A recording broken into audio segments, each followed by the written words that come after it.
Hello दोस्तों, स्वागत है आपका हमारे चैनल कबीर भक्ति में। तो दोस्तों, आशा करते हैं आप सभी अच्छे और स्वस्थ होंगे।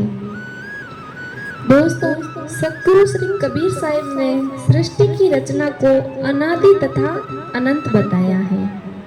उन्होंने अपने बीजक रचना की तीसरी रमेनी में सभी मत, धर्म एवं पंथ संप्रदायों से प्रश्न किया था कि बताओ सृष्टि की रचना कब हुई थी, और जब इसका उत्तर कोई नहीं बता पाया तब इन्होंने खुद व्याख्यान किया।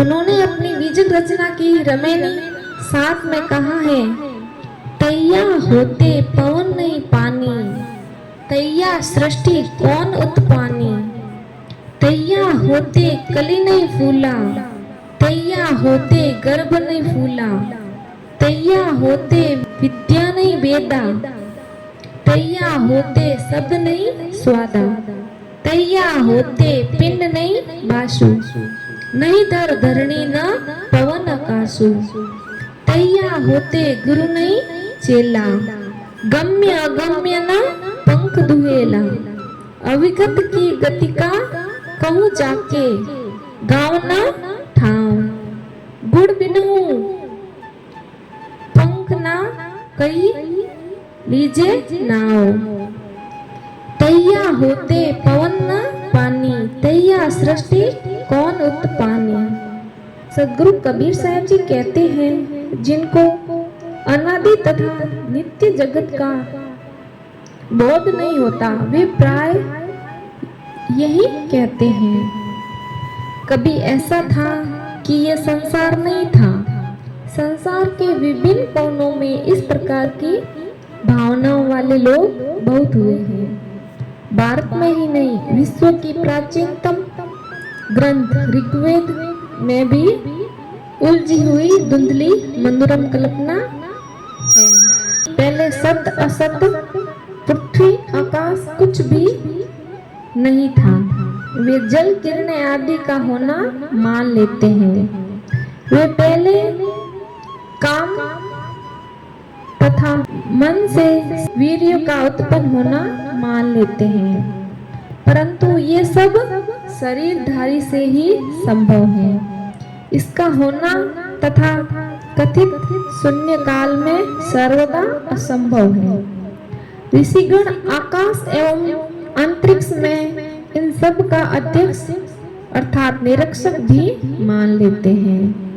वे कहते हैं कि हो सकता है वही इस सृष्टि को जानता है कि ये कहां से किससे उत्पन्न की, तथा ऋषिगण अंत में ये भी कह देते हैं, हो सकता है वे भी नहीं जानता, यह कहकर अध्यक्ष को अल्पज्ञ जीव बना लेते हैं।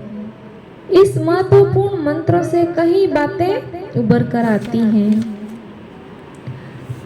पहला, पहले संसार नहीं था, सब शून्य था।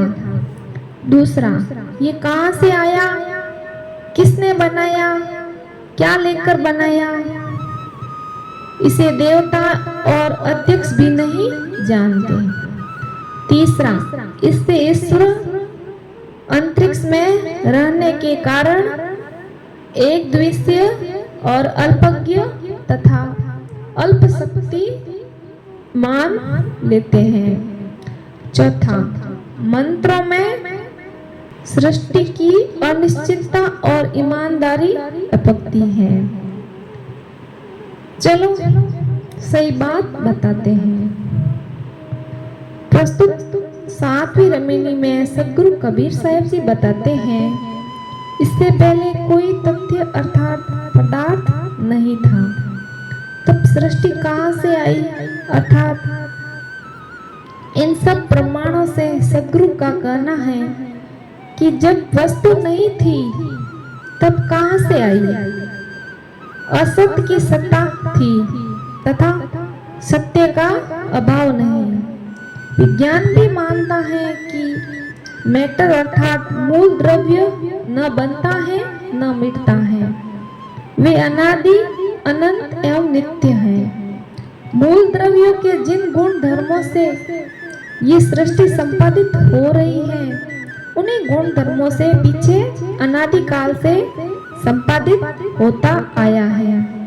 क्योंकि अनादि मूल द्रव्यों में सृष्टि उत्पत्ति के गुण धर्म बीच में कहीं शून्य से आ नहीं गए, किंतु उनमें मूलतः अनादि से समवाय सम्मत स्वरूप में अनादि मूल द्रव्यों में अनादि गुण धर्म क्रिया है, जिनसे अनादिकाल से सृष्टि विद्वान है।